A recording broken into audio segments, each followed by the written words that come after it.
One of my favorite ideas I learned over the last couple of years is the inner citadel from Isaiah Berlin. Do you know this?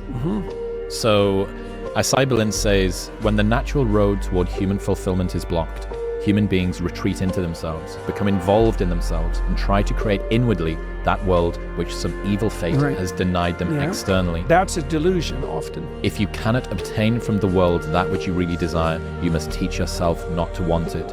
If you cannot get what you want, you must teach yourself to want what you can get. This is a very frequent form of spiritual retreat in depth into a kind of inner citadel in which you lock yourself up against all of the fearful ills of the world. Mutual friend Rob Henderson explained it in a simpler way. If your leg is wounded, you can try to treat the leg. And if you can't, then you cut the leg off and denounce that the desire for legs is misguided and must be subdued. And I think that we see this everywhere. Well, okay, so imagine that you lay out a plan and it meets with an impediment and it knocks the slats out from underneath the plan. Okay, now you retreat. Okay, now you have an option when you're retreating, and one option is to construct a world in fantasy where you're taking revenge on those who wronged you and getting what you want. That's a pathway to madness. So often people who develop serious delusions do develop, what would you call them? They're compensatory fantasies, and then they start to dwell in them, and often for hundreds of hours.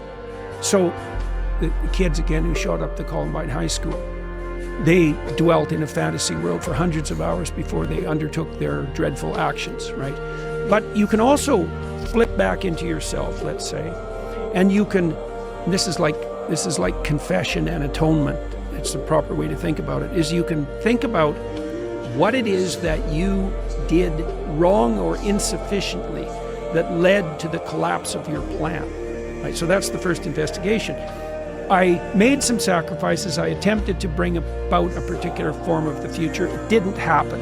Okay, why?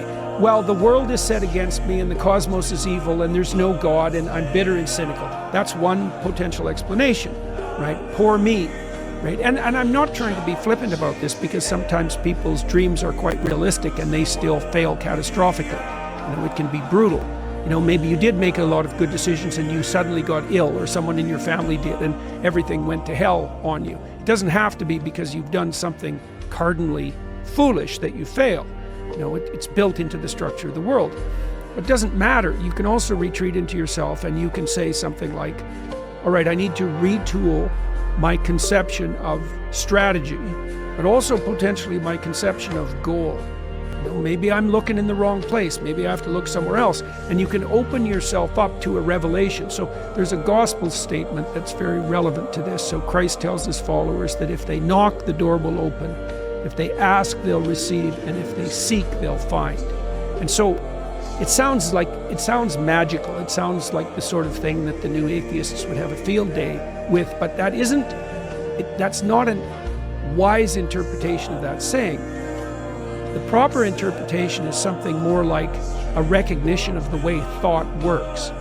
So imagine your plans didn't work out. Okay, now you sit down and you say to yourself, I'd like to know, even if the world was conspiring against me and my failure was 95% the fault of external occurrences and other people, what did I do that wasn't as good as it could have been, and where did I fail to look so that the probability of my failure was higher? Now, to ask that question, you have to want the answer. That's what it means to knock or to ask or to seek. This is no joke. It's like you have to want to know. And it's a very painful thing to do, because especially if you had given it your all to the degree you were able, and you have reason to be bitter, you're going to be searching for the errors that you still made. And discovering your own errors is always extremely painful, right? Especially if they're errors that you're in love with. And so you have to be willing to strip yourself down. That's what humility means fundamentally. And then, but the advantage is, this is why it's so useful to listen to people. You might find out where you're stupid, and then you can stop being stupid. And so one of the reasons you confess your sins, let's say, is because you want to discover where you're insufficient. Now, it's painful. You know, it's painful to encounter an impediment in the form of someone else's opinion that might show you where you're blind and ignorant, or willfully blind even. But the advantage to that is you can rectify the error, and then as you move forward, you're stronger. You know, one of the things I taught my kids, and I hope at least somewhat successfully, was that you should always ask a stupid question. And that doesn't mean the sort of question that someone who wasn't paying attention would ask. If you're listening to someone and you don't understand what they're saying, and you reveal that, you're revealing your ignorance, you know, and maybe you're in a room full of people and you think you're the only person stupid enough to not get it, which is very rarely the case, by the way. The thing is, though, if you reveal that ignorance to yourself and to the other person, they can rectify it. And if you do that 1,000 times, you're not ignorant anymore. And this is a real pathway to success, too. You see it, you do this because you ask real questions in your podcast, and Rogan does this. Okay, Rogan's always trying to be a little smarter than he already is. And then that works.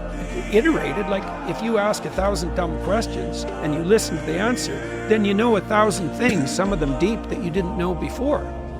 So that's the advantage to searching your soul, let's say, for unrequited sins and attempting to atone. That's not a delusion, right? It's an attempt to set yourself right. It's the opposite of a delusion, even though there can be a fantastical element to it.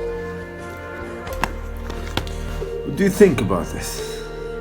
I mean, he's right, obviously.